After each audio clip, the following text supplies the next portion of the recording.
Student, welcome to online platform of Shri Academy.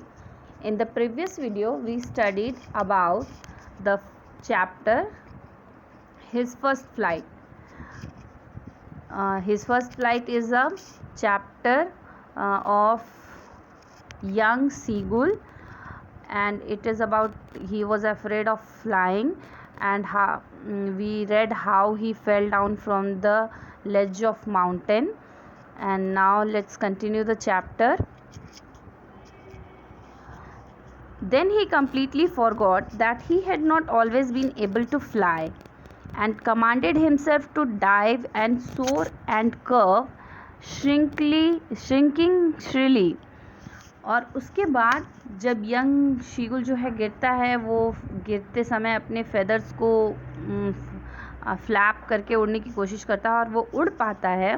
फिर वो बिल्कुल ही भूल जाता है वो कभी उड़ने से डरता था और उससे कोई डर था किसी तरह का उड़ने का, और वो उड़ नहीं पाता था। He was near the sea now. अब वो गिरते हुए और उड़ते हुए नदी के पास आ चुका था। फ्लाइंग स्ट्रेट ओवर इट, और स्ट्रेट उसके सीधे सीधे उसके ऊपर उड़ रहा था वो, facing straight out over the ocean. He saw a vast green sea beneath him. अब नीचे की तरफ देखते हुए वो फ्लाई कर रहा था, तो उसे एक बड़ी सी ग्रीन सी नज़र आती है, with little ridges moving over it, and he turn his beak sideways and cawed amusedly. और वो उसमें रिजेस को मूव करते हुए देखता है, रिजेस स्मॉल फिशेस को उसमें देखता है। His parents and his brother and sister had always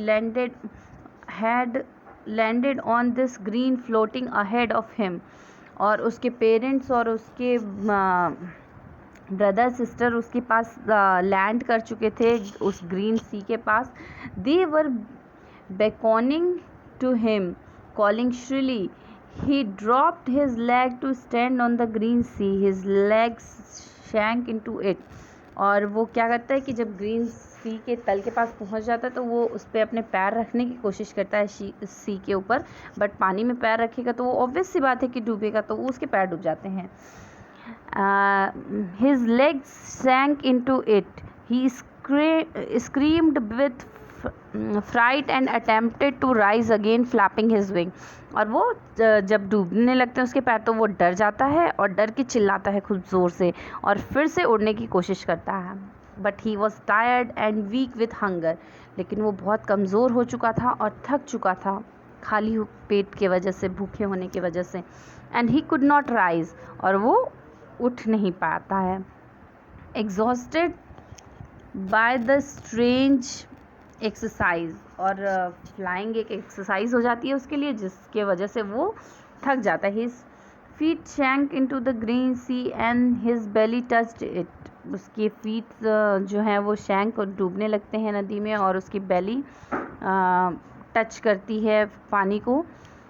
He was floating on it, and around him his family was screaming, praising him, and their beaks were offering him scraps of dogfish. और उसके इर्द गिर्द उसकी family के सारे लोग, उसके mother seagull, father seagull और 2 brother seagull, sister seagull fly कर रहे थे और उसको डॉग फिश का टुकड़ा ऑफ़र करते हैं। He had made his first flight. और इस तरह से वो अपनी फर्स्ट फ्लाइट ले पाता है, यानी वो फर्स्ट टाइम उड़ता है और अपने डर को फिर डर पे जीत हासिल करके वो उड़ पाता है। Okay, let's come to the exercise thinking about the text. Why was the young seagull afraid to fly? All of you, why was young seagull afraid to fly? क्यों अफ्रेड था, क्यों डरा हुआ था, क्यों डरता था उड़ने से? Because he thought that his wings would not support him. उसको लगता था कि उसके विंग्स उसको सपोर्ट नहीं करेंगे, he will fall down and die. Do you think all young birds are afraid to make their first flight? क्या आपको लगता है कि सारे बर्ड्स जो यंग बर्ड्स होते हैं वो अपनी फर्स्ट फ्लाइट लेने में डरते होंगे? और are some bird more timid than others? या कुछ जो होते हैं उससे ज़्यादा स्ट्रॉन्ग होते हैं और फियरलेस होते हैं। तो ऑफ कोर्स सारे यंग बर्ड्स फर्स्ट फ्लाइट के लिए डरे हुए नहीं होते हैं। All of you have to write question answer in your copy and send the PDF to official group, and I will check all your answers, so that you can write your answer question properly. I am explaining each question. Okay. Do you think a human baby also find it challenge to take it first step? क्या आपको लगता है कि इंसान के बच्चे भी अपना पहला कदम लेने में डरते हैं? Yes, of course डरते हैं। जो छोटे बच्चे होते हैं उनको फर्स्ट टाइम जब मतलब बहुत स्लोली वो सारी चीज़ों को सीखते हैं, तो जब फर्स्ट टाइम खड़ा किया जाता है चलने के तो उनको भी डर लगता है और वो गिरते भी हैं सीखते समय। But this does not mean कि हम डरते हैं तो हम उस चीज़ को करेंगे ही नहीं।